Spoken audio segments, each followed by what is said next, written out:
Sejam muito bem-vindos a mais um Arena Reinforce, onde a gente procura conversar de segurança, de cibersegurança, de uma forma simples e descomplicada.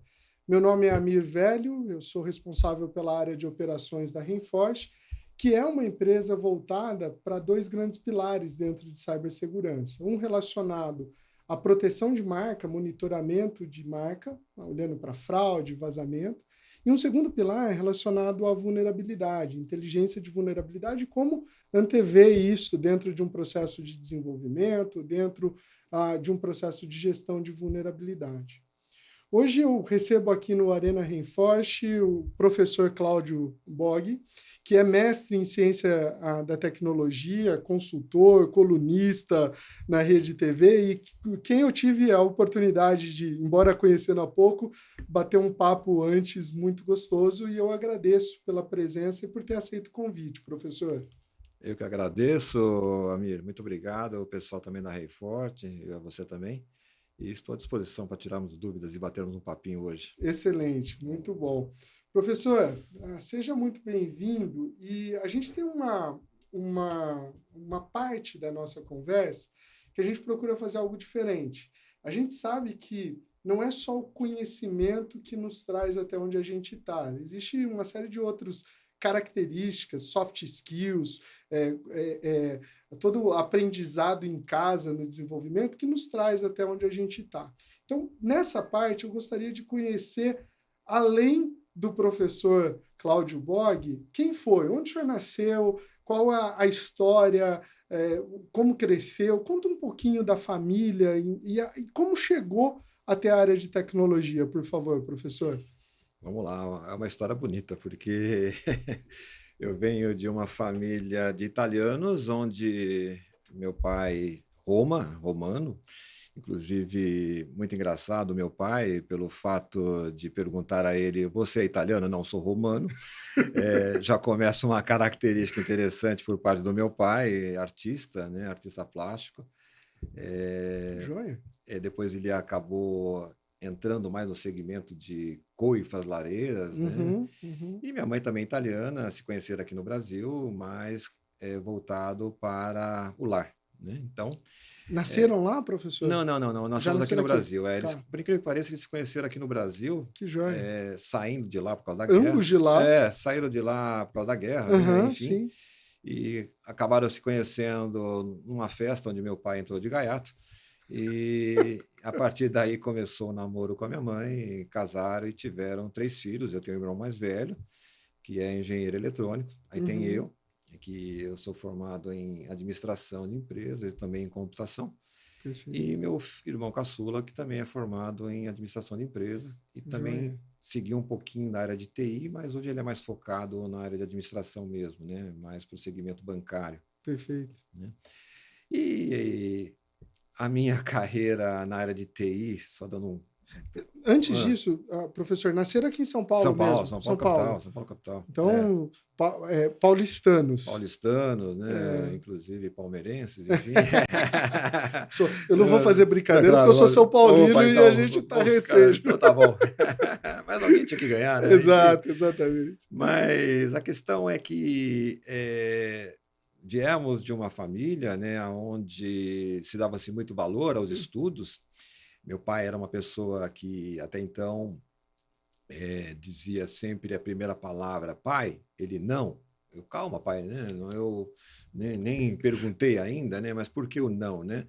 É que geralmente a gente sempre pedia alguma coisa para comprar, do tipo: "Olha, preciso de um chocolate, uma camisa", né, alguma coisa assim, um Ele tênis, já né, sabia o já que sabia, a via, né? resposta era não.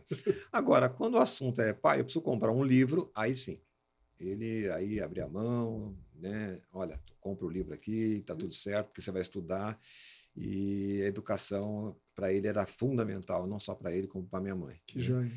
E graças a Deus eu tenho, né, a minha formação, né, assim como meus irmãos se formaram. Uhum. Eu hoje eu também já tenho meu filho mais velho já é formado, meu filho caçula também já vai se formar ano que vem, se Deus quiser. Tenho a minhas sobrinhas, né, uma já formada, inclusive mora na Austrália, em Sydney, e enfim, eh, a família está crescendo e a turma vai tomando o posto que era nosso, né? E hoje nós fazemos o papel de pais, né? Aham. Que quem sabe futuramente ou quem sabe breve seremos avós, enfim, ou avós, né? E, enfim, eu casei com a Silvana até brinco com ela, eu chamo ela de Dona Silvana, pelo fato do tempo que nós estamos juntos, né? Mais de 30 anos Que juntos. joia.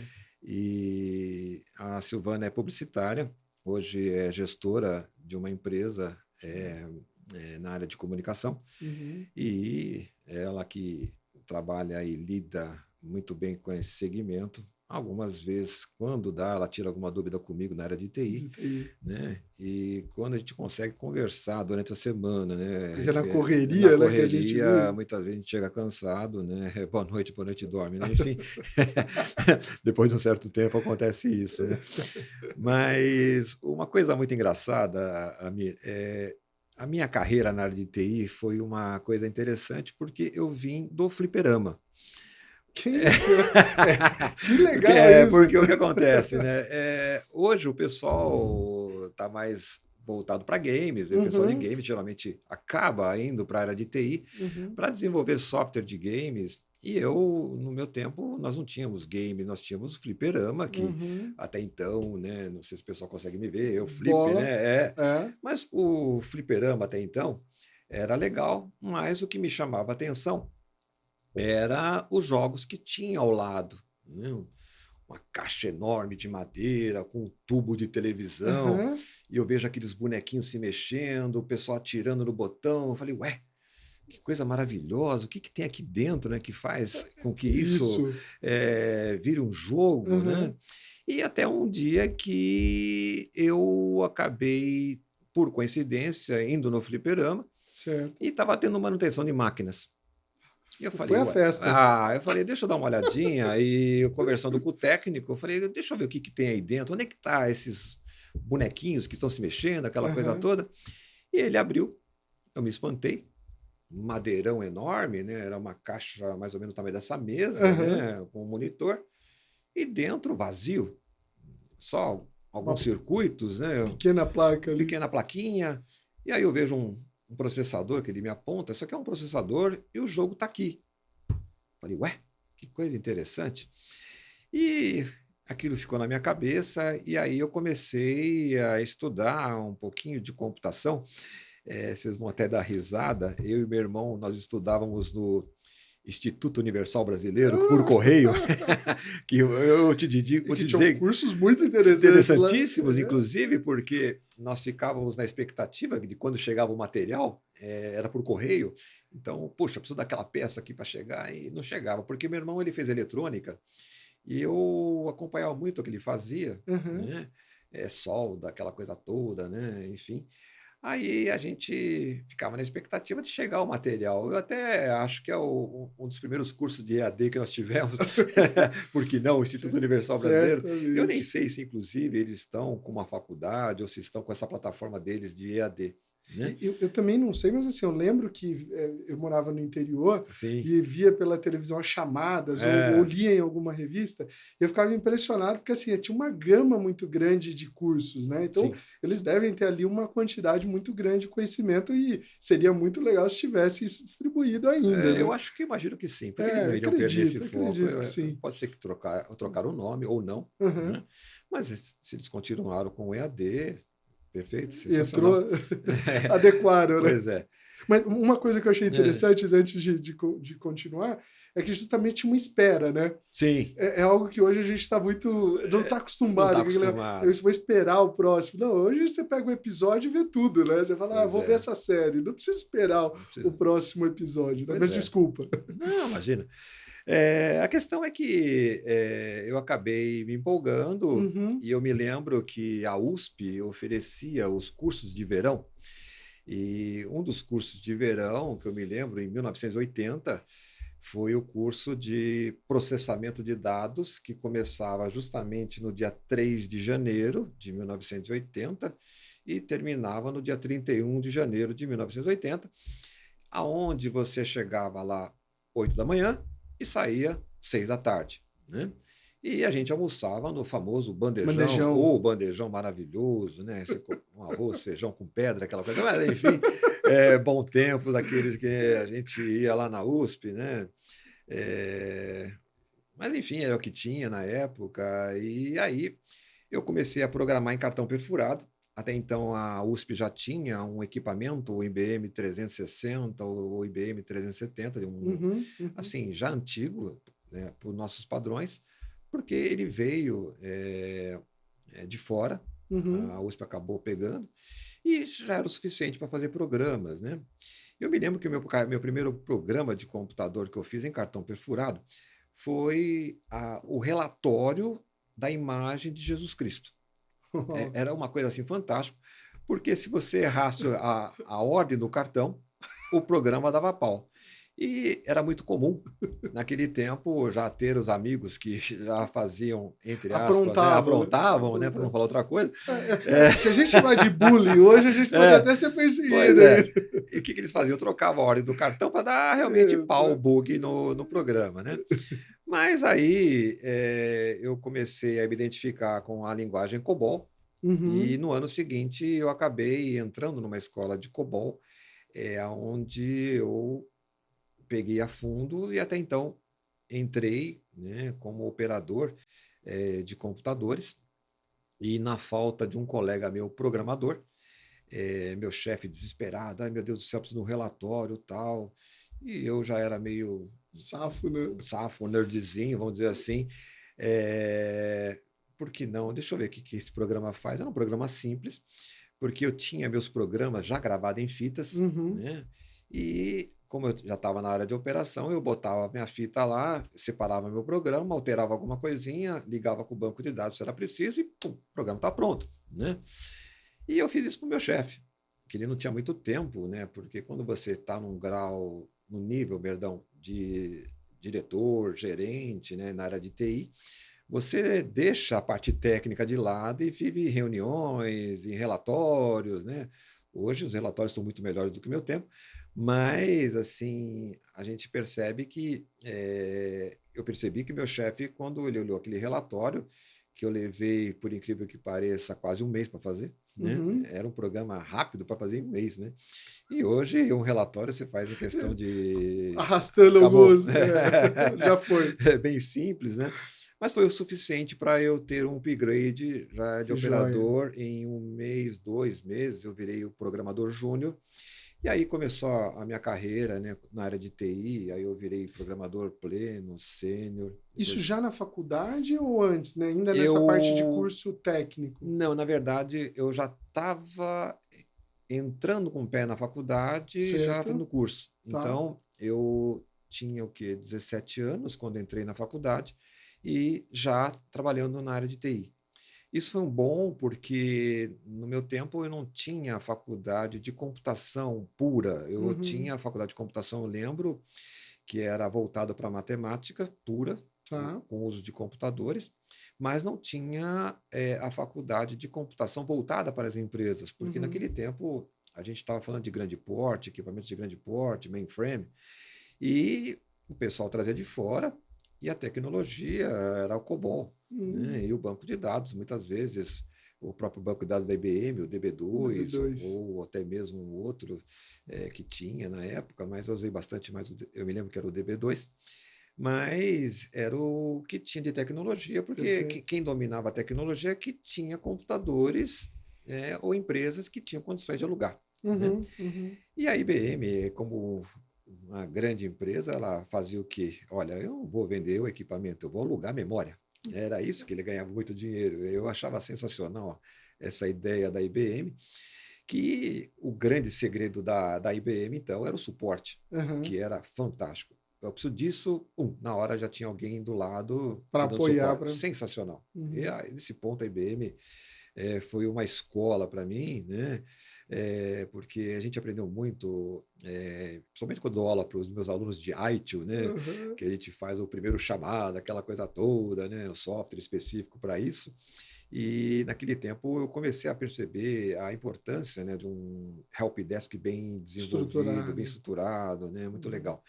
E, e aí com os equipamentos da IBM, a gente programava, né? Já não precisava mais do cartão perfurado, nós já tínhamos lá um editor de texto, né? Onde nós programávamos em COBOL e testávamos no próprio dia, algumas vezes ou não, né? Quando dava, né? Porque era uma fila de programas que entrava. Processar, né? Pra entrar. Enfim, porque era muita coisa naquele tempo, né? Até então, né? Quem tinha computadores dominava praticamente uma boa parte do mercado. Era uma vantagem competitiva na época, e hoje até então, hoje também enfim. E a partir de então, eu comecei a galgar postos, como eu te falei, chegando a analista de sistema pleno, júnior, pleno, sênior. Depois eu cheguei a gerente de TI, aonde eu resolvi ter uma ideia melhor, né? Por que não sair da empresa e dar consultoria para essa empresa como consultor, né? E claro que os rendimentos eram maiores, eu tinha um retorno financeiro melhor do que CLT, mas em compensação a gente sabe que corre o risco, né, de você perder. Lógico que eu perdi férias, 13º, enfim, coisas que nós temos garantido pela CLT. Mas foi um risco que eu assumi até então, e desde então eu estou como consultor. Tem trabalhado assim. Sim, sempre trabalhado assim. E graças a Deus, em paralelo, também tenho a minha atividade como professor, que também me ajuda muito, me ensina muito a entender esse mercado maluco, né, de um dia estar com uma linguagem de programação, de repente estou com outro, de repente eu estou com outro computador, enfim. Não para, sempre está atualizando. Né? Já vou até dizer aqui para todos que estão nos assistindo, quem for para de TI, continue estudando, né, não tem jeito, porque o que hoje está em vogue, vamos dizer assim, amanhã já era.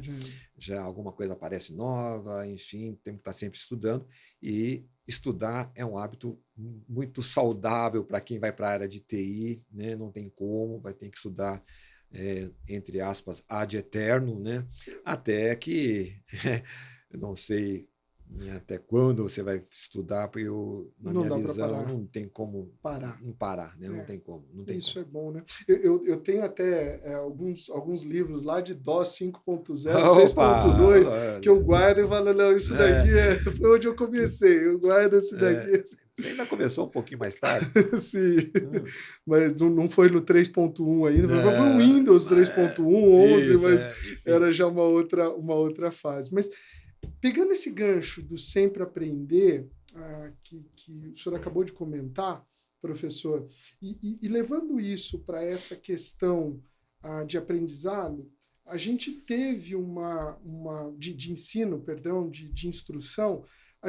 Eu tive chance também de dar aula por um período da vida, e observo o quanto que alguns conhecimentos básicos ali são importantes para hoje, né? Toda a formação que houve. Como que é a visão do senhor frente ao que muitas vezes a gente tem visto hoje, de muitas pessoas não justificando, falando, não preciso, eu faço cursos informais, e eu não preciso de um curso formal ou de uma formação onde eu passe por algumas bases, eu vou direto, eu sou desenvolvedor, eu pego um curso aqui e já trabalho com ele sem necessariamente ter uma base ou uma formação formal, dizendo assim. Qual que é a perda, o ganho nisso? Como que o senhor vê essa questão acadêmica associada ao processo de hoje em dia de formação dos novos profissionais, daqueles que estão chegando? Perfeito. Olha, essa pergunta é bem pertinente, porque eu tenho colegas das antigas, né, que não fizeram faculdade, né? Até então, entraram na área de TI, né, por ter feito algum curso, e estão até hoje. E se você me perguntar, vão fazer faculdade? Não. Né? Primeiro, porque eles vão lá, eu já estou velho. Né? É claro que o ideal seria fazer. Né? Eu até falo para os meus alunos que estão cursando, né, a faculdade, a não desistirem pelo fato de estarem já no mercado de trabalho, porque hoje no Brasil há uma cobrança muito grande pelo diploma. Eu não sei o que acontece, porque tem diploma? Ótimo. Não tem?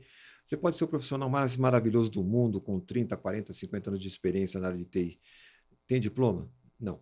Ainda um tabu que eu falo, caramba, né? Poxa, o cara é tão bom. Inclusive, ele até poderia até dar aula por ser um profissional muito até competente, né? Uhum, E eu vejo isso na sala de aula como professor, que eu tenho alunos, uma grande parte ainda entrando na área de TI uhum, e uma minoria que está trabalhando já, tá. né? Esses eu até falo, pego no pé, inclusive, não desista, não desista, porque o diploma para você é importante, Uhum, né? E outra, quando chega uma certa idade, Amir, a gente não pode errar, né? Tem que ser certeiro. Então, olha, né, faz a faculdade, termina, acabou. Né? uhum, Depois você faz outras pós, ou estuda, faz certificações, enfim.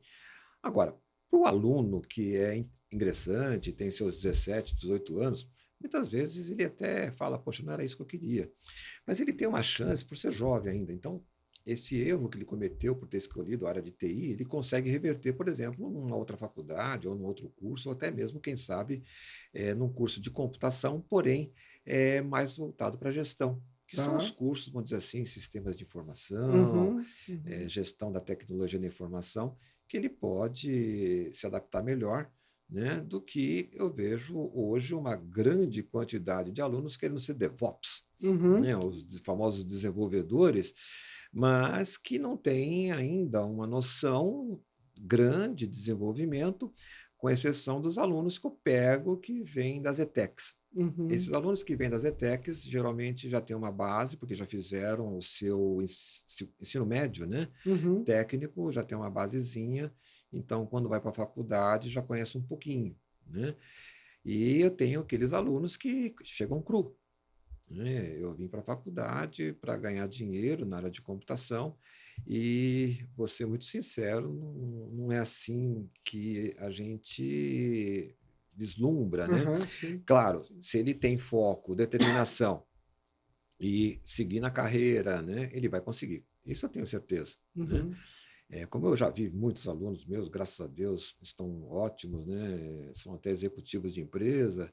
E por quê? Tiveram aquela determinação, eu não sei nada, vou aprender, vou atrás, independente da faculdade, vou fazer mais cursos, entre outras coisas que vão aparecendo e vão surgindo, vão me atualizando, né? perfeito.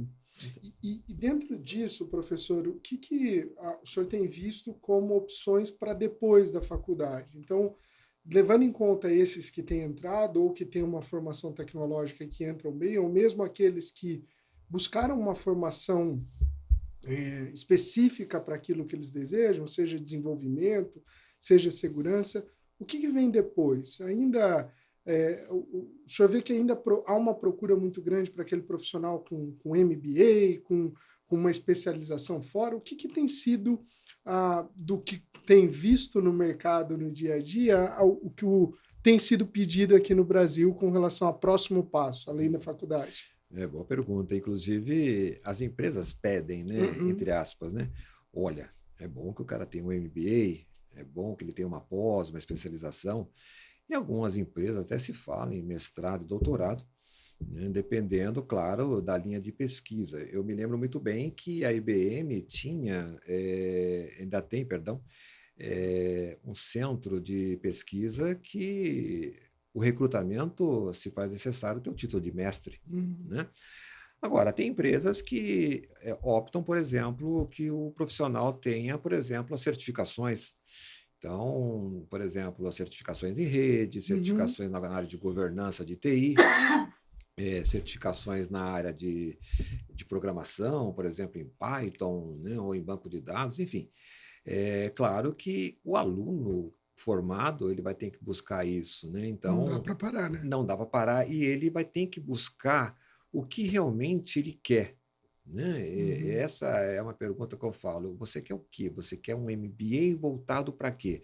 uhum, Ah, eu quero um MBA voltado para a ciência de dados. Então uhum. vamos, né, orientar o aluno, Direcionado. direcioná-lo a ponto de, olha, vamos focar você melhor para a ciência de dados, quem sabe, né, você vai mexer com, né, banco de dados, com estatísticas, para chegar em determinados relatórios de diretoria, gerenciais, que você pode dar uma solução para diretores ou até mesmo para você, quem sabe futuro empreendedor, ter um norte. né? Uhum. Então, o papel também do professor da graduação é direcionar o aluno, muitas vezes, numa iniciação científica, em que ele pretende, olha, quero fazer uma iniciação científica, por exemplo, inteligência artificial, que eu possa ter um recurso legal, por exemplo, eu vou aqui chutar alguma coisa, é, na descoberta de fármacos para a indústria farmacêutica Uhum. utilizando inteligência artificial. Uhum.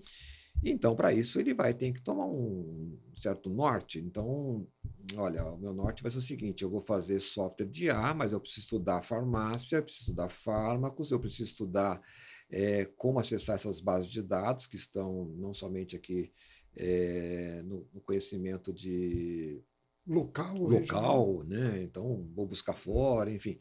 Então, o que eu tenho visto, Ami, é que as pessoas precisam ter um posicionamento, um norte, né? Uhum. Então, ou, claro, se ele tiver um MBA, pós, é sempre bem-vindo.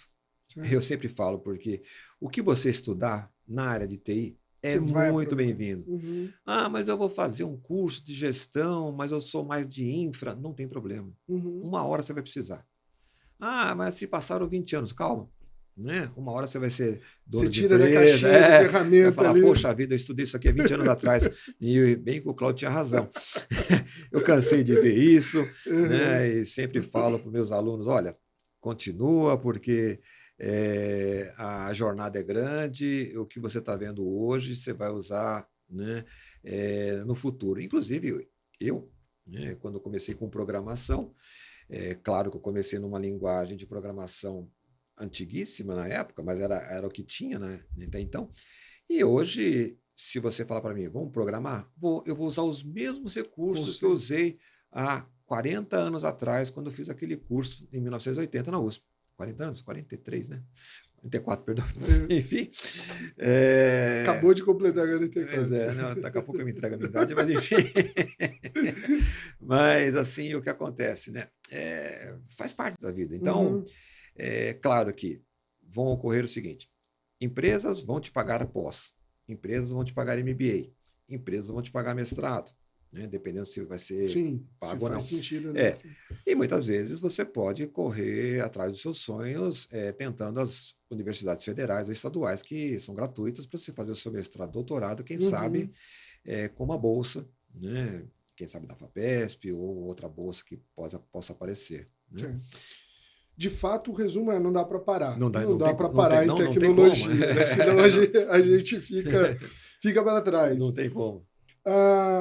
E dentro disso, como que fica a questão de cursos livres, né? A gente tem aqui um dado que durante 2020, 2021, a procura pelo curso aumentou quase dobrando em termos de quanto era, né? A gente tem fonte que diz isso, quanto era antes. Agora a gente vê também que alguns afirmam que diminuiu pós esse período. Uma outra fonte diz aqui em torno de 15%.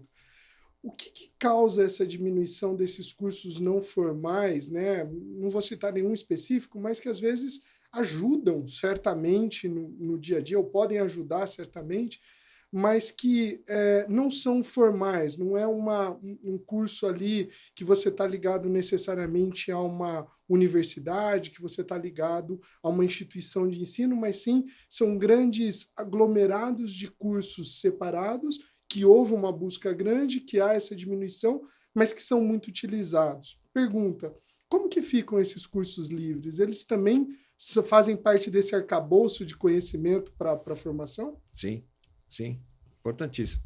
Isso foi importante, inclusive, na pandemia. Sim. Nós tivemos assim muitos cursos livres que até eu acabei fazendo, né? Ministrei, também fiz, né? E a gente aprende bastante, porque esses cursos te dão uma outra vertente. Por exemplo, eu me lembro quando eu fiz um curso eu estava começando a estudar Big Data, Uhum. e eu resolvi fazer, e eu achei interessantíssimo esse curso livre, né? Mas, porém, depois da pandemia, em função, né, das vacinas, o pessoal deixou de ficar em casa, né, e começou a voltar à vida normal. Esses cursos realmente tiveram uma queda, né, Uhum. principalmente livres. Mas, em compensação, nós tivemos um ganho nos cursos de EAD nas Sim. universidades, né? Então, o que eu vejo é uma explosão muito grande por Uhum. procuras de cursos de ensino superior, até mesmo lato sensu, que seria o caso de especialização, os MBAs, Uhum. por EAD. Porque ocorreu até um fenômeno interessante aqui no Brasil, vamos colocar assim um paralelo, né? Vamos supor que eu queira fazer um curso de inteligência artificial lá na PUC do Rio Grande do Sul, né? Uhum. E essa questão de eu me locomover até Porto Alegre, fazer o curso, né? Encontrar um hotel, Ficar lá hospedagem, alguns dias. e sai muito dinheiro, né? Aham. Então, por que não fazer em São Paulo, né? Online, EAD, enfim, já dependendo do curso, pode ser síncrono ou assíncrono, né? Que Uhum. são aulas gravadas ou não Uhum. gravadas online, onde o aluno pode assistir várias vezes ou, de repente, em tempo real, mas que acabaram e acabam ajudando muita gente que quer fazer um curso independente do que ele está fazendo na faculdade. Perfeito. Mas, voltando mais para os cursos livres, realmente eles tiveram uma queda, mas, porém, o que eu vejo que, pelo menos, tem muitas empresas boas nesse segmento de cursos livres que eu vejo. Eu até poderia citar os nomes aqui, não vou citar por uma questão de bom senso, mas que tem cursos excelentes, com plataformas boas, seguras e baratas, que as pessoas podem fazer. Aí vai depender, é claro, se ele está com vontade de fazer o curso, né? Se ele tem garra para querer ir para frente. Às Então, vezes, trabalhar um pouco além do horário, porque ele sim, tem que sim, adquirir aquilo sim, sim, fora, né? sim, exatamente. Não como uma forma de trabalho da empresa, mas sim para fazer para a formação pessoal dele, né? Exatamente, para ele dar um up no seu currículo também, Aham, que é muito sim, importante, né? sim. Não, joia. E esse formato acho que tem sido bastante utilizado, até por conta da pandemia que comentou, quebrou as barreiras, né? Então hoje é muito fácil fazer, por exemplo, um curso do MIT de inteligência artificial, Sim. é muito fácil fazer um curso de Harvard, ou seja, acho que essas barreiras elas quebraram um pouco. Ah, como que vê os desafios, professor, para a área de educação, para a área tecnológica, mais especificamente educação, para os próximos anos? O que imagina aí que, olha, isso daqui pode ser um desafio, seja para o processo formal de aprendizado, seja para esse processo especializado ou pontual de formação? Quais seriam os desafios, professor? Olha, os desafios são grandes, né? Porque eu nunca vi as universidades investirem tanto em tecnologia, né? Tecnologia para chamar alunos, independente do curso que ele vai fazer, Uhum, não somente de TI, mas também outros cursos que acabam entrando dentro da universidade, aonde você tem a opção de escolher o que você quer, uhum, né? Mas, assim, o que eu vejo muito forte são os EADs, tá. né? Então, hoje, uma das faculdades que eu dou aula, em um dos cursos, por exemplo, nós chegamos a 9.000 alunos Brasil. Uau! É, Isso em AD. EAD. Ensino à distância para ver se isso 9 mil. EAD, 9.000 Não alunos. estão na sala, Não estão na sala, ou na sala física, né? Estão na é, sala virtual. estão lá no Acre, estão no Rio Grande do Que Sul, joia! estão no 9 Pará, mil? 9.000 alunos, né? Que Eu joia! estou falando de uma das universidades que eu dou aula, né? Isso sem contar as outras. Aham, Então, certamente. claro que o aluno vai analisar custo-benefício, aprovação de vestibular, entre outras coisas, né? Mas, assim, eu vejo com bons olhos o EAD, né? Uhum, uhum. Principalmente, eu vejo para quem vai para pós-graduação, né? Tá. Ainda na graduação, apesar de nós vivemos numa geração dos nossos alunos internet, né? Aquela Uhum, geração que uhum. nasceu no comecinho do século XXI, que são apaixonados por smartphones, aquela coisa toda, por mais que eles tentam fazer cursos nos seus próprios smartphones, por não terem condições ainda de comprar um computador, Uhum. optam por estudar mesmo no smartphone. Isso é uma É realidade, uma realidade aqui no certamente, Brasil no Brasil. enorme, Uhum. grande, inclusive. Então, acabam estudando por ali Mas eu vejo que muitas vezes o foco é cortado por WhatsApp. Você está numa aula ali, você não tem como desconectar o WhatsApp do seu smartphone, né? Muitas vezes, alguns aplicativos que ficam abertos por não tem como fechar, né? Uhum, uhum, Claro, por exemplo, se você entrar na plataforma do Instagram, do Facebook, você dá o sair e acabou. uhum. Agora, o WhatsApp não tem como. Então, qualquer piadinha que ocorre, ou algum grupo, entre outras coisas, vai efetivamente abalar esse aluno que é meio disperso, né? Não vou dizer meio ou quase inteiro disperso, porque se ele não se focar, que ele precisa estudar, né? Que ele precisa de um diploma, Uhum. que ele precisa evoluir, então não tem como, né? Então eu vejo já as pessoas que são formadas na pós, Uhum. esse sim já tem aí uma Um grau de atenção, de maior, determinação, de... porque já estão querendo galgar outros postos, por Perfeito. exemplo, de gerência, superintendência, quem sabe diretoria, e o foco já é diferente. Então, eu vejo ainda um EAD mais forte para a pós-graduação em relação à graduação. É claro que a Perfeito. gente vai caminhar para isso. Eu vejo colegas meus que trabalham no MEC, Uhum. também fora do MEC, que trabalham com o intuito de melhorar cada vez mais o nosso EAD. Inclusive, eu não tenho muita certeza, mas me parece que logo, logo nós já teremos, ou quem sabe já temos, né, os mestrados e doutorados já oferecidos por EAD, né? Então, como eu te falei, eu quero fazer um doutorado lá na PUC do Rio Grande do Sul, Você tem por que possibilidade. não, né, fazermos os créditos, as disciplinas aqui em São Paulo, É. e quando eu tenho que fazer alguma coisa lá no Rio Grande do Sul, vou esporadicamente, né, Pontualmente. pontualmente, acabou. Joia. Assim como eu vou conversar com o meu orientador, né, eu não preciso estar lá no Rio Grande do Sul, reservo algumas horas, quem sabe, do dia ou final de semana, um horário que ambos coincidem, e Uhum. podemos fazer a nossa reunião e tocar o projeto para frente, né? Boa. Ou seja, juntando as informações, EAD é um bom caminho É, desde que haja uma questão e uma preocupação com o foco, né? Acho que são é a balança aí que precisa sim, ser equalizada, né? sim, sim. Sabe que até interessante, recentemente tenho uma filha de 10 anos e eu recentemente estive no começo agora do ano na formação de pais, né? Na reunião de pais, e um dos pontos que foi falado é que o colégio proibiu celular, né? E eu achei que aquilo ali já tínhamos recebido antes, e eles estavam falando num auditório lotado de pais, e eu achei que a repercussão ali fosse ser desastrosa, né? Então, talvez reclamação. O que me surpreendeu foram que esses pais aplaudiram. Então, eu acho que essa questão que o senhor comentou aí, que é muito importante, da atenção, é algo que tem sido repercutido na sociedade como um todo, porque a gente acaba não tendo a possibilidade, às vezes, de estar almoçando junto, de estar dando tempo, né? Acho que isso tem bastante a ver também com essa parte de ensino, né? Sim, sim, nós falamos tanto em atenção plena, o mindful, né? Que a gente Uhum, fala, poxa, eu uhum. preciso me concentrar, eu preciso sair um pouco desse mundo agitado, me concentrar para eu encontrar o meu eu, né? A mesma regra vale para o ensino, né? Boa. Se você não focar, ter o seu foco, não tem como, né? Joia.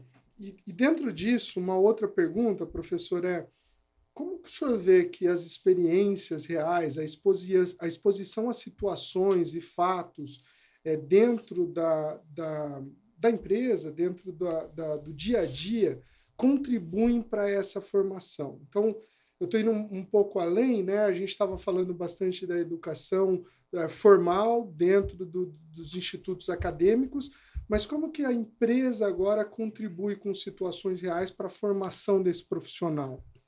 Legal essa pergunta, porque as empresas estão hoje buscando profissionais que tenham, por exemplo, certificações. Isso eu estou falando na área de TI. Uhum, Então, por exemplo, eu vejo muito os profissionais de infraestrutura procurarem certificações ITIL, uhum, né? Para quem vai para a área de governança, governança de TI, o COBIT 2019, que é a última versão. Então, as certificações hoje, elas fazem um papel fundamental hoje para as empresas. Não estou tirando o mérito acadêmico também, porque, Sim. claro, você pode estar focando essas certificações para uma pós ou para o seu mestrado, ou quem sabe para o seu doutorado. Então, eu vejo empresas investindo em profissionais, né? E muitas vezes eu vejo até empresas comprando faculdades para, né, manterem a qualidade dos seus serviços e produtos. Então, isso tem me chamado muita atenção. Esse era um ponto até que eu ia complementar Ah, sim. perguntando, que eu acho interessante de falar. Como que as empresas têm se virado para conseguir profissionais? Porque a gente vê, infelizmente, um mercado escasso do ponto de vista tecnológico, seja a área que for, né? Se a gente fala de tecnologia em agro, se a gente fala de tecnologia espacial aqui no Brasil, seja a área que for, a gente vê uma demanda muito reduzida de profissionais. Como as empresas têm conseguido estimular ou formar os profissionais para poderem encontrar quem atenda às necessidades delas, professor? Perfeito. Algumas empresas vão às universidades buscar as cabeças pensantes. Uhum, Então, é aquela turma que está mestrando, doutorando, né? uhum. Outras empresas optam por bancar cursos para os seus funcionários se atualizarem. Ainda é uma prática Sim, muito sim, comum. sim. Que muitas vezes, em função, isso vai depender muito do momento econômico do país, Certo. se vale a pena realmente investir, por exemplo, pesado em determinados funcionários para ter um determinado retorno. Uhum. Então, como eu te falei, vai depender muito do momento econômico. Mas o que eu vejo, que eu até comentei com você agora há pouco, é faculdades comprando, perdão, empresas comprando faculdades e massivamente investindo nos profissionais que são seus colaboradores, vamos dizer assim, fundamentais, que, até fazendo um adendo, né, ao que você me perguntou, eu vejo muito bem isso, bem definido, por exemplo, na Alemanha, né? Lá você tem bem definido se você vai fazer o técnico Uhum. ou se você vai fazer a graduação. Porque na Alemanha, se você faz um bom técnico, não há necessidade da graduação.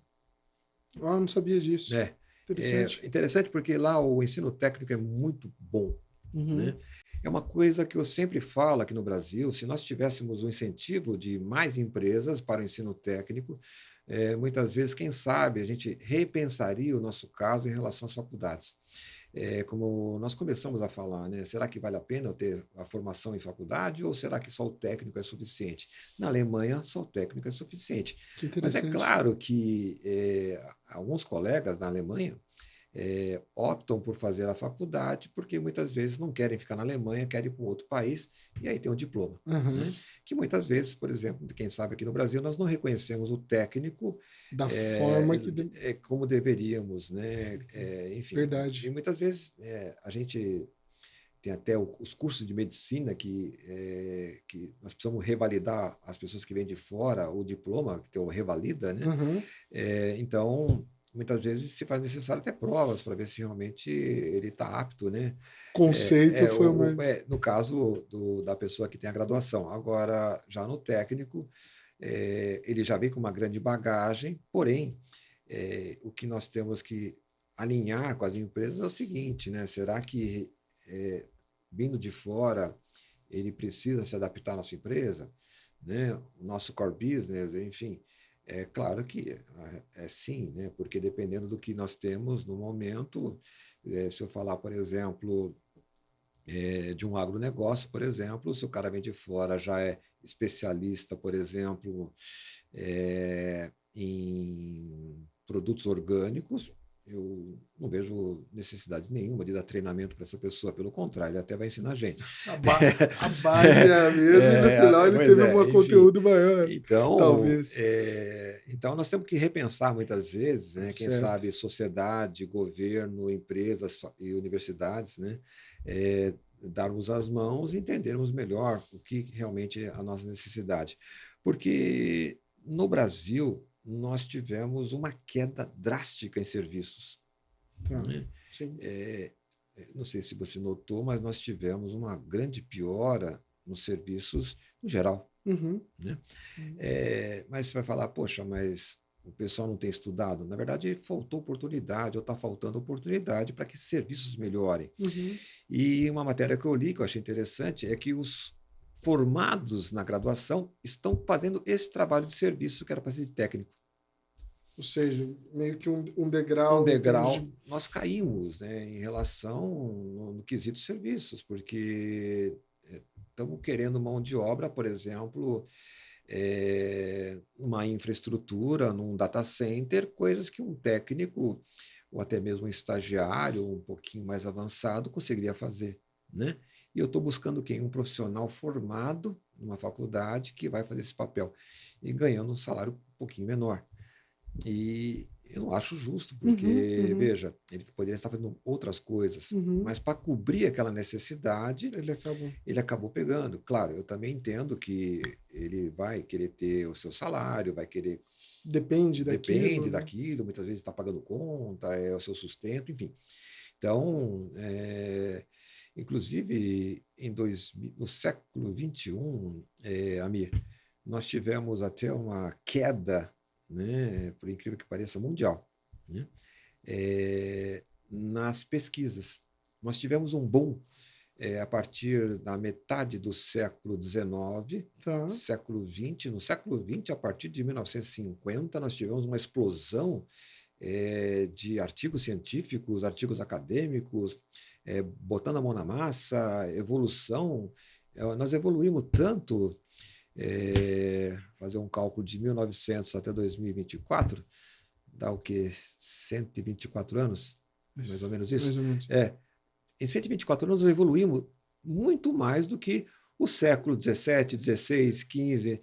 Olha só a Uhum. nossa evolução, mas de repente nós tivemos uma queda acentuada a partir do século XXI. O que aconteceu com o que aconteceu com o povo? O que aconteceu com o mundo? O que está acontecendo? Né? Lógico, nós tivemos alguns probleminhas, tivemos, claro, tivemos a pandemia, tivemos a Covid, isso hibernou muita gente? Hibernou, mas as pesquisas não param, Aham. né? Mas era uma coisa muito Ascendente. ascendente e, de repente, caiu. Eu até escrevi um artigo que está lá no portal da Rede TV, onde eu escrevo, sobre esse assunto. E me preocupou, né? E eu fui tentar buscar algumas respostas e eu cheguei a respostas Opa! que, sinceramente, eu até fiquei chateado, porque nós estamos vivendo uma geração que não está muito preocupada em pesquisa, estão muito mais preocupados em TikTok, Instagram e Threads. Então, não dá para se esperar muita coisa, né, quando o foco é esse e as pessoas vão buscar influenciadores digitais. E nós temos que ter certeza que esses influenciadores digitais são pessoas que estudadas, vividas, né, experimentadas. Então, uma das questões que eu reparei foi essa, o grande uso do smartphone para o seu divertimento. Uhum, uhum. Então, isso contribui muito com a Com a queda, queda. né? Não só no Brasil, não, eu digo o mundo inteiro.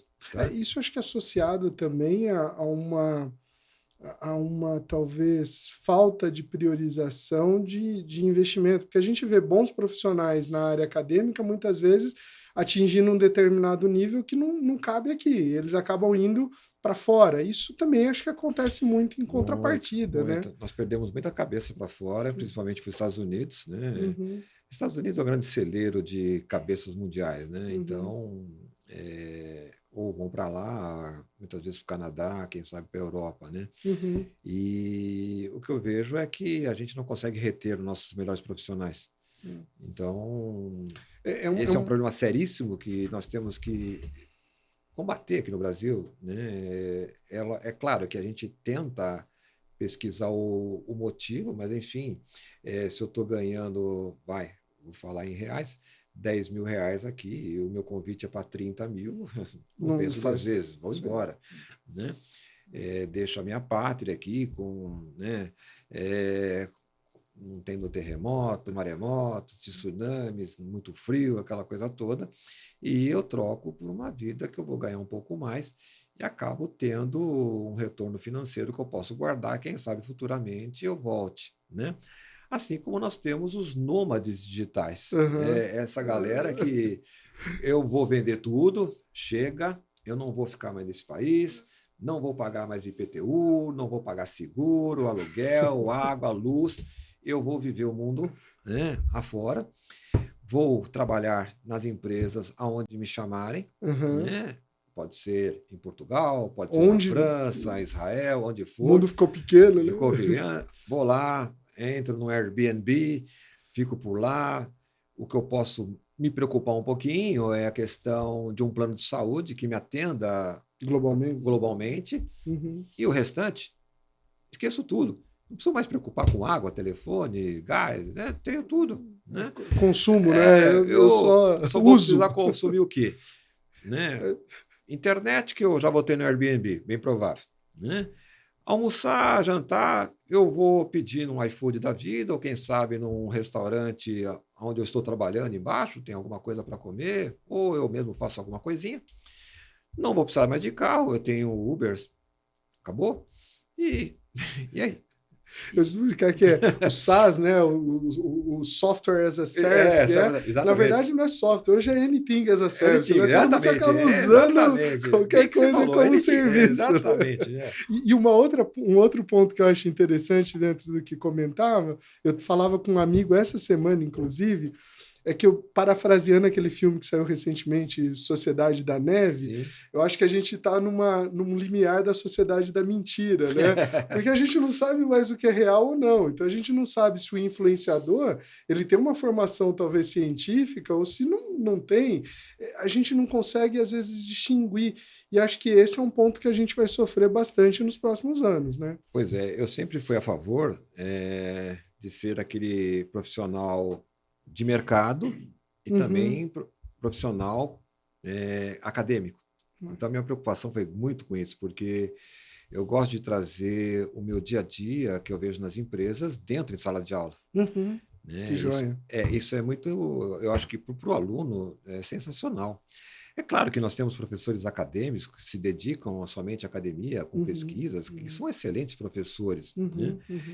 Não questionando o trabalho deles, pelo amor de Deus, mas assim, o que eu vejo é que os alunos, quando encontram um professor que já é de mercado, opa, eu consigo já debater algumas A vivência coisas, pesa, né? Inclusive as próprias palavras mudam, né? Por exemplo, nós mudamos o mindset, opa.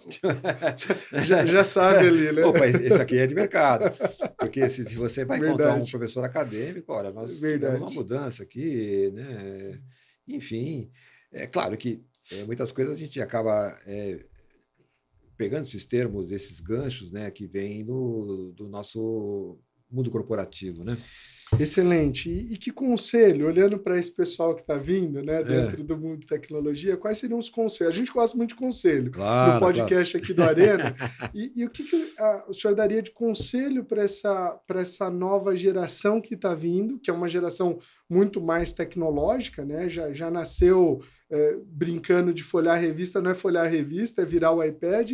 Mas como que seriam conselhos para seguir? Então, que passos dar ou o que buscar? Conselhos, professor. Olha, conselhos, a gente diz que se fosse bom, né, não daria, venderia, né?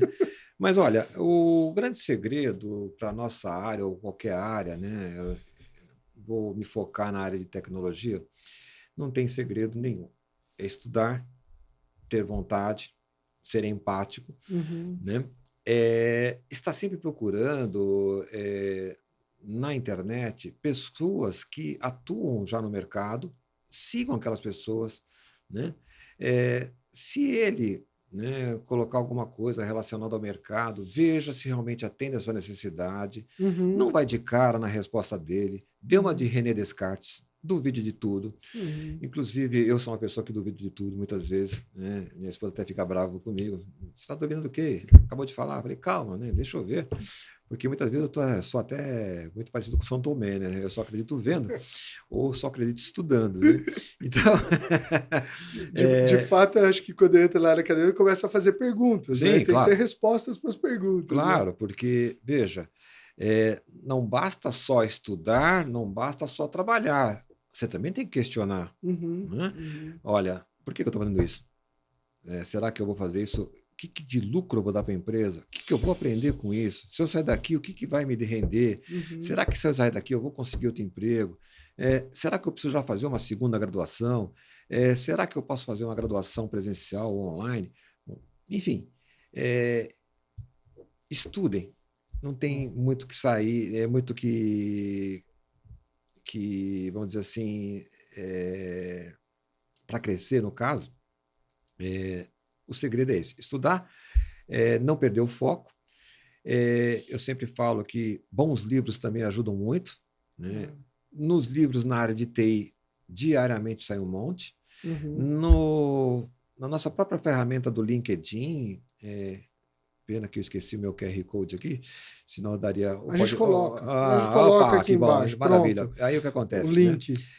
Ali, quem quiser me achar, é o Cláudio Blog. Eu coloco muita plataforma de livros Joia. que estão saindo, porque como eu tenho um papel de colunista de tecnologia, eu preciso estar um pouco avante, né, na frente um pouquinho, então eu venho estudando coisas que já estão, que ainda não chegaram no Brasil, mas eu preciso estudar para repassar ou outra coisa. Pode ser perguntado, pode ser Exatamente, questionado né? sobre isso, né? Porque isso eu acho importante, porque assim a gente pode dar um outro norte para alguns alunos ou Aham. profissionais ou amigos que queiram ler algo a respeito, não somente livros ou artigos científicos, periódicos, enfim, o que for, a gente orienta.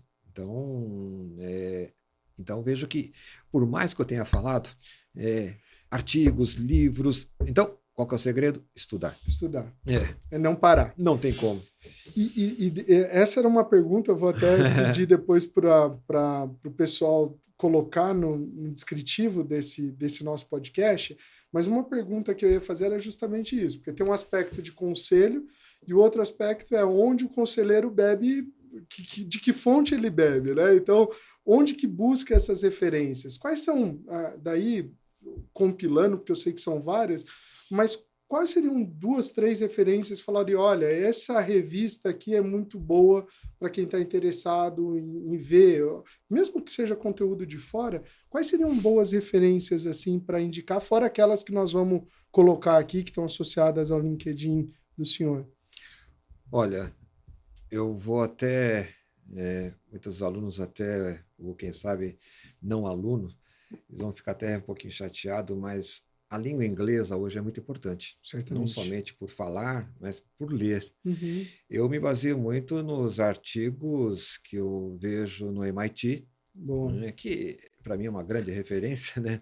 Não tem como. É, a nossa grande Universidade de São Paulo, a USP, Uhum.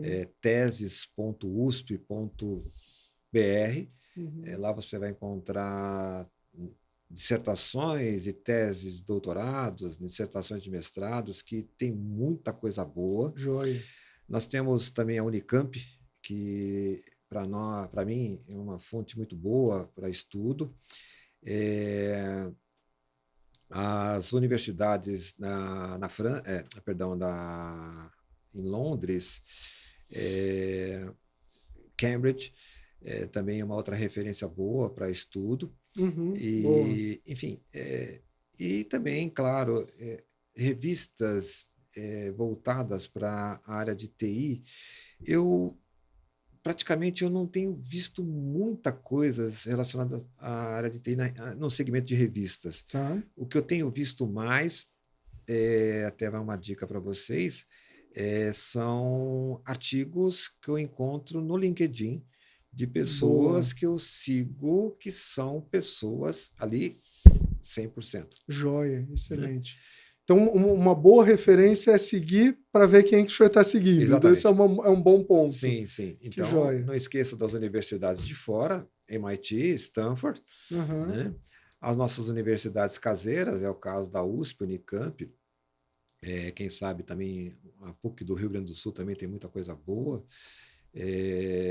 Claro que as federais também têm, mas assim, o aluno tem que ir atrás, né? Joia, excelente. Então, isso é importante porque eu me atualizo com essas referências, além de outras que eu preciso buscar no meu dia a dia. Excelente. Eu queria fazer até pelo conhecimento que o senhor Opa! tem, eu queria puxar aqui para tentar descomplicar alguns. Agora que a gente fechou o bloco de educação, Sim, eu queria puxar para algumas perguntas relacionadas ao que vem em termos de tecnologia aí. A gente teve como Reinforce na RSA no ano passado, e certamente a gente falou isso durante 2023 em vários programas sobre 3 grandes assuntos que foram vistos lá. Então, teve a questão de criptografia, até porque é o fórum, a empresa nasceu assim e transformou na conferência que é. Foi muito falado sobre IA, e acho que esse é um ponto que eu tenho uma pergunta, até para a gente compor com outros que também falaram sobre.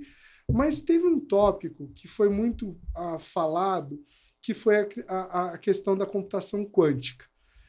E eu sei que isso é um assunto complexo, não é um assunto simples. Mas tentando descomplicar, o que seria a tal da computação quântica? A pergunta é brava, mas assim, o que seria a computação quântica, professor?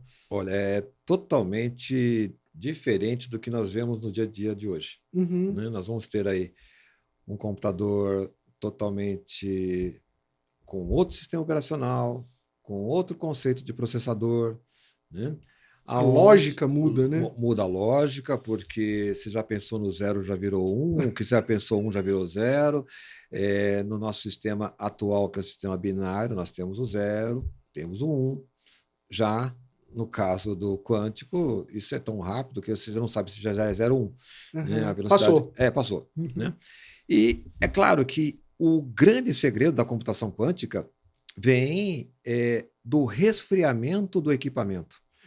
Porque o processamento é tão violento, tão rápido, para eu processar esses dados, vamos supor, de toda a web, vamos supor, estou chutando, né? Toda a web, pegar todos os bancos de toda a web, e eu processar, ele vai dar um superaquecimento tão grande que o computador quântico vai pirar. Uhum. Né? Pirar no sentido de aquecimento. Uhum. E nós temos que achar uma maneira de resfriar esse computador.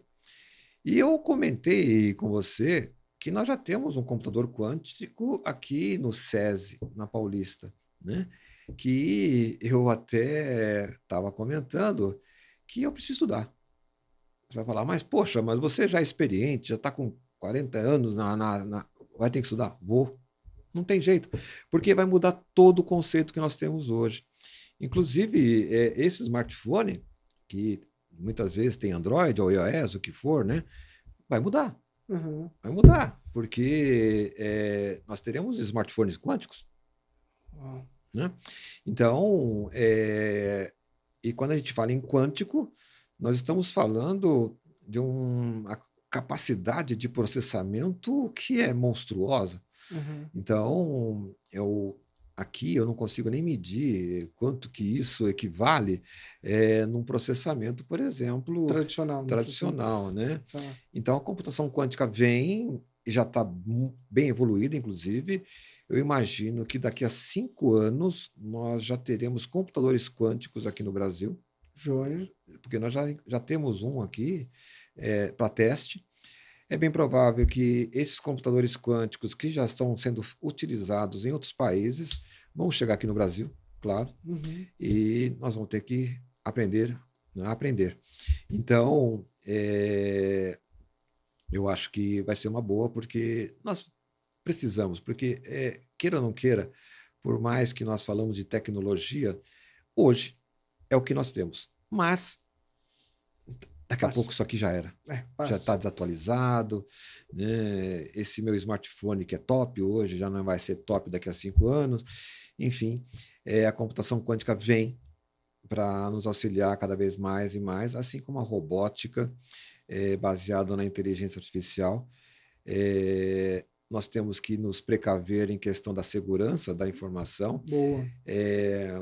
Eu até nesse mês eu escrevi um artigo falando sobre a não interferência da inteligência artificial nas eleições desse ano, né, para Boa. prefeito e vereador. Então, a gente não quer um robô, Uhum, né, com a uhum, minha cara, com a minha voz, né, falando umas besteiras para um uhum, público, uhum, sendo que é muito possível hoje uhum. pegar a minha foto e fazer com que ela converse e, o Cláudio, né? Perfeito. Dá para fazer isso? Dá. É, porque a inteligência artificial ou a inteligência generativa que a gente fala, Uhum. hoje a gente consegue dominar comandos de voz, comando de feição, imagens, então a gente consegue manipular. Então nós temos que tomar um certo cuidado com isso, pois a área de segurança vai crescer. Uhum. Olha a dica que eu estou dando para vocês, profissionais. Nós vamos precisar de profissionais de segurança da informação. Paga-se bem, paga-se muito bem. E olha, e eu até estava pensando, né, quando eu vim para cá, como é que a gente vai bloquear, né, na área de segurança da informação, é, a inteligência artificial, né? É, Porque cada vez mais nós vamos ter aí vírus, fraudes que vão ser feitos por IA. Está na cara.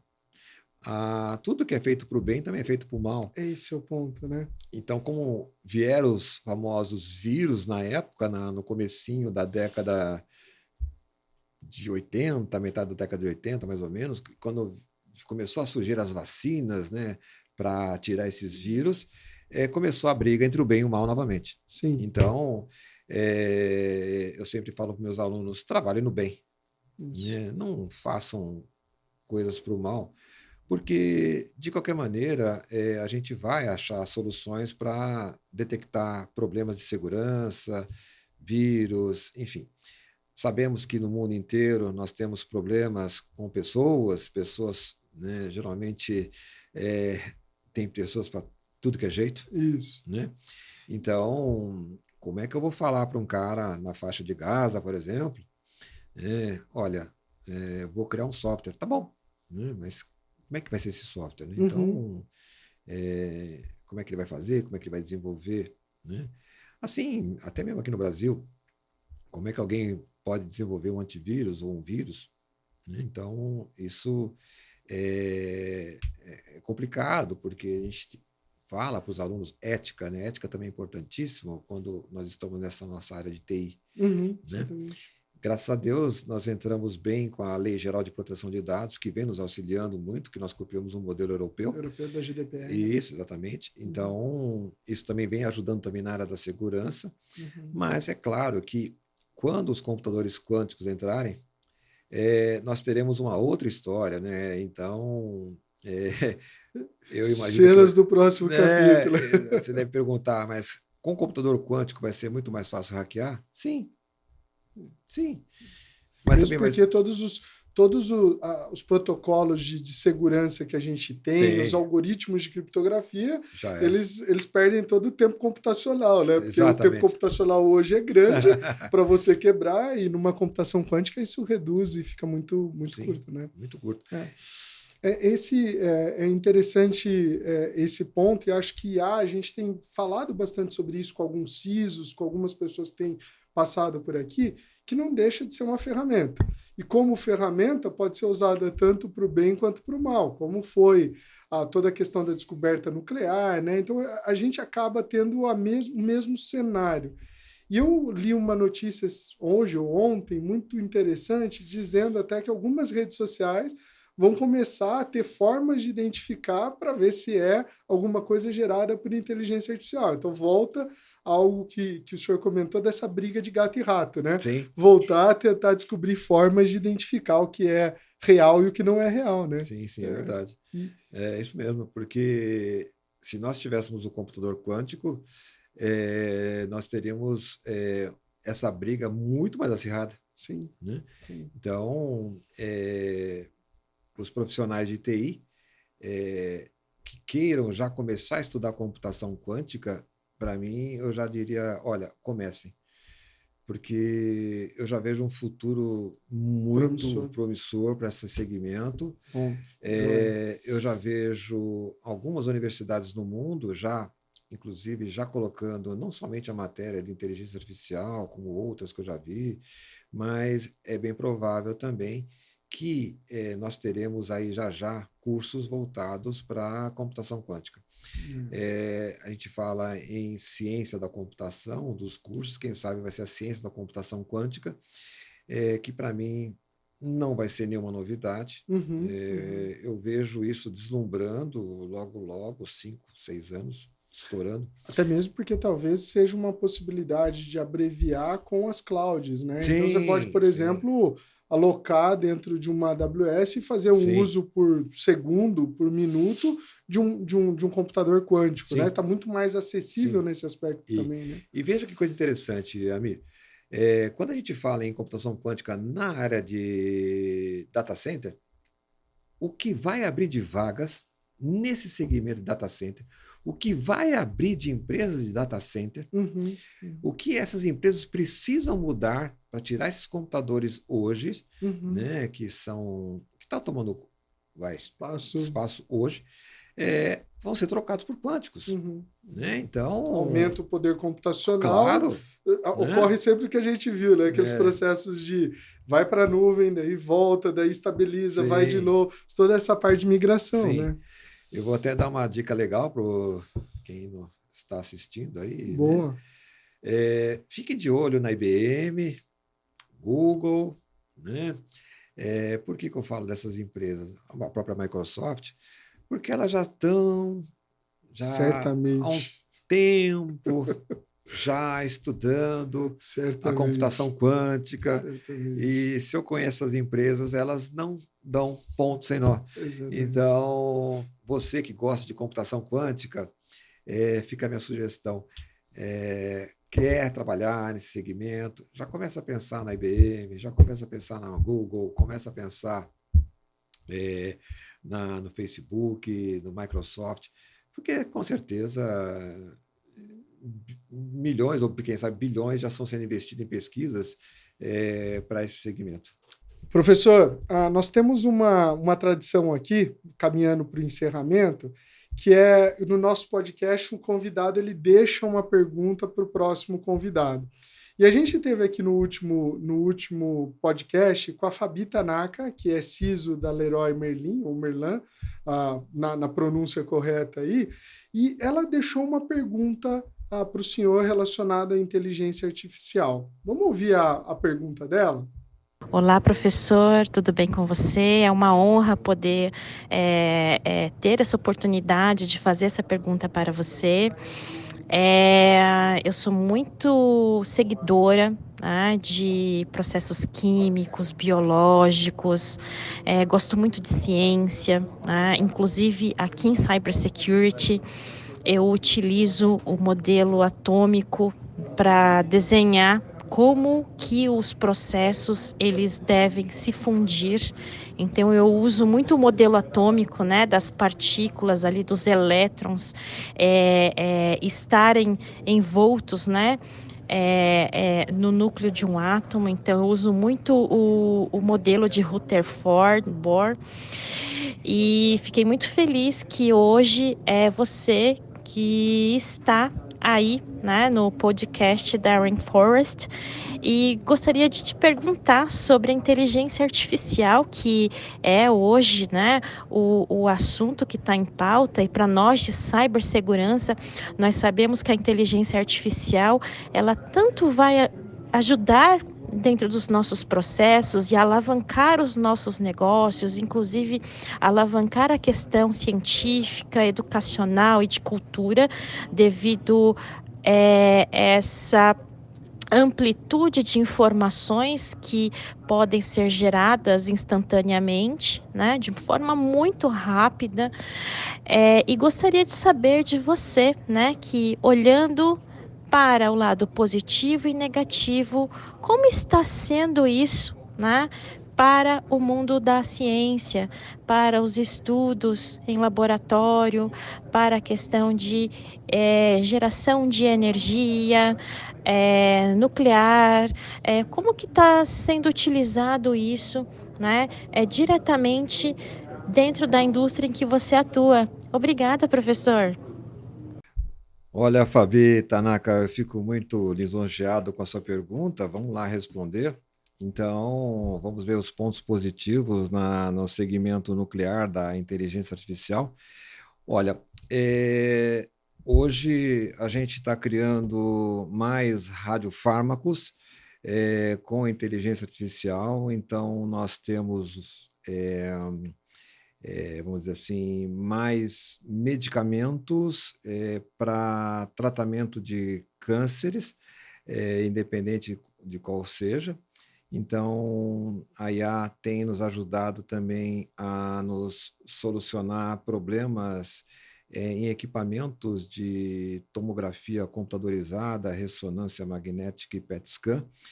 E também, quem sabe, no futuro, a inteligência artificial ela nos ajude a encontrar, por incrível que pareça, vocês podem até dar risada de mim, mas novos elementos químicos da tabela periódica. Uau!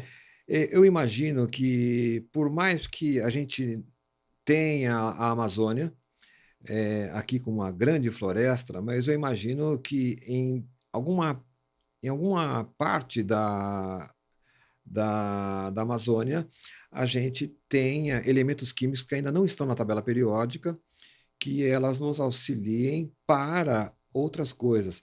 Assim como nós temos nos computadores os materiais nobres, que são caríssimos, que são colocados para que os computadores funcionem, eu imagino também que nós teremos, quem sabe, elementos químicos que ainda não foram descobertos pelo homem, que vão preencher a tabela periódica. O ponto negativo, Fabi, é incrível. Por incrível que pareça, se a gente pensar na área nuclear, já me vem na cabeça Irã, Iraque, Coreia do Norte, né, que começam a desenvolver bombas nucleares que têm aí inúmeras ogivas que têm capacidade de destruir o mundo inteiro. É claro que com o software de inteligência artificial é muito fácil, como a gente percebe em países que só apertar o botão você destrói o mundo inteiro, o planeta Terra todo. Então, eu vejo um ponto negativo que as guerras em si, elas acabam sendo algo preocupante nesse segmento, porque eu vejo hoje uma guerra, se porventura ocorrer uma terceira guerra mundial, marítima, onde hoje nós nem utilizaríamos mais aviões, porta-aviões, e sim submarinos, com alcance estrondoso, com uma velocidade, com um tempo rápido. Quem sabe, eu vou chutar aqui, se algum navio russo encostar em Santos, uma ogiva nuclear para chegar aqui em São Paulo vai levar em 5 minutos. Eu não sei o que eu posso fazer em 5 minutos.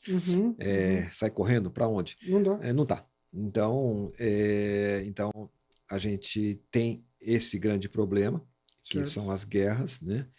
E é claro que o roubo, né, de materiais nucleares é um outro grande problema. Nós precisamos vigiar cada vez mais a Amazônia, novamente, que lá nós temos muitos materiais que nós usamos para a área nuclear, principalmente urânio. Né?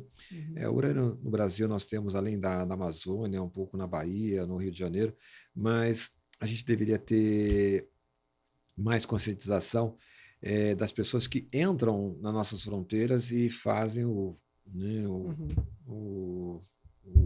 roubo desses materiais atômicos.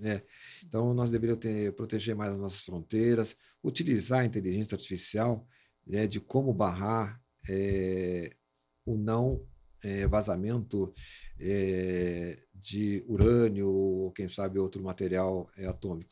Perfeito. Então tá aí, Fabi, a resposta do professor Cláudio e toda a implicação que gera a inteligência artificial como uma ferramenta que pode ser usada tanto para o bem quanto para o mal, né, professor? Com certeza.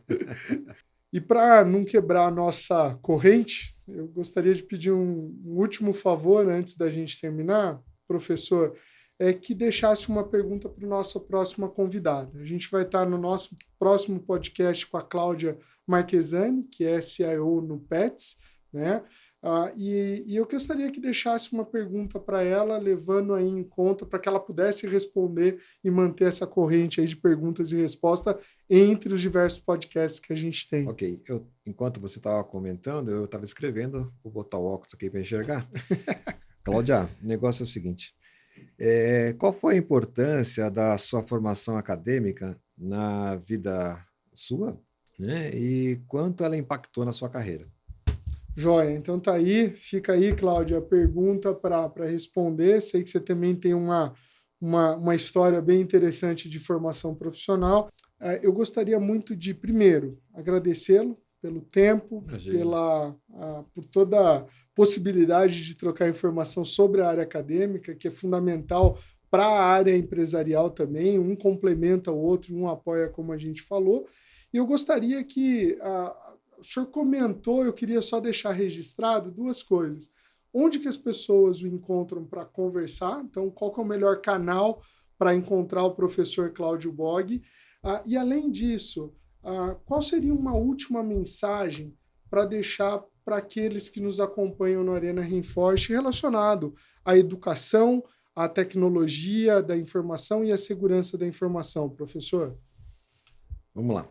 Então, o pessoal pode me encontrar no LinkedIn, Cláudio Bog. Perfeito. Ou, se você não gosta muito de LinkedIn, pode me encontrar no Instagram mesmo, né? Não tem problema.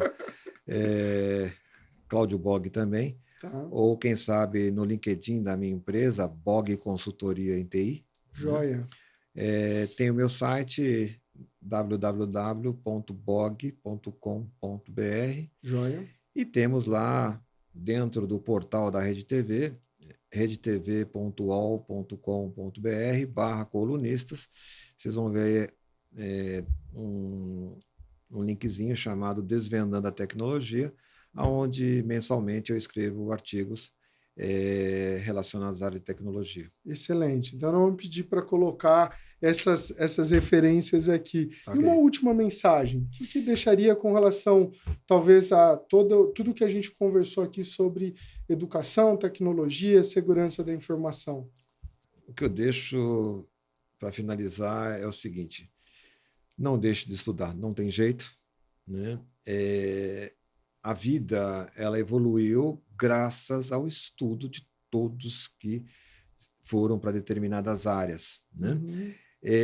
Hoje, se eu pegar alguma doença e necessito de uma penicilina, eu devo ao Fleming, né? Uhum. Se eu estou com uma depressão, eu devo a uns antidepressivos que eu vou tomar de um farmacêutico que estudou, né? Se eu precisar mais tratamento, eu tenho psicólogos, tenho médicos que estudaram para isso, uhum. Né? Então, vejam, não deixe de estudar, é o meu grande segredo, independente da área que você for. E também, se você crê em algo maior, né? Fica aí meu ponto de vista, por acreditar em Deus, uhum. Né? Eu não estou preocupado com a sua crença, independente qual seja ela. Sempre existe alguém, um criador, alguém que sempre vai estar te ajudando nos momentos mais difíceis. Basta se conectar.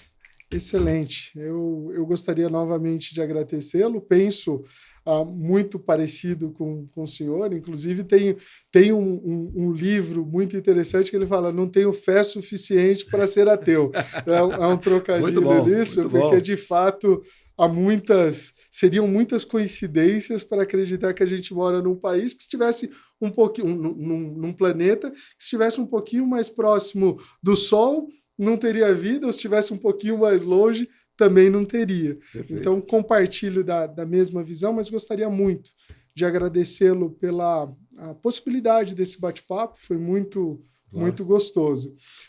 Eu gostaria de também convidá-los, para vocês que nos assistem e que participaram desse podcast, para nos acompanhar. Então, também na descrição desse podcast, vocês podem encontrar links do nosso Spotify, do nosso YouTube e das nossas redes sociais.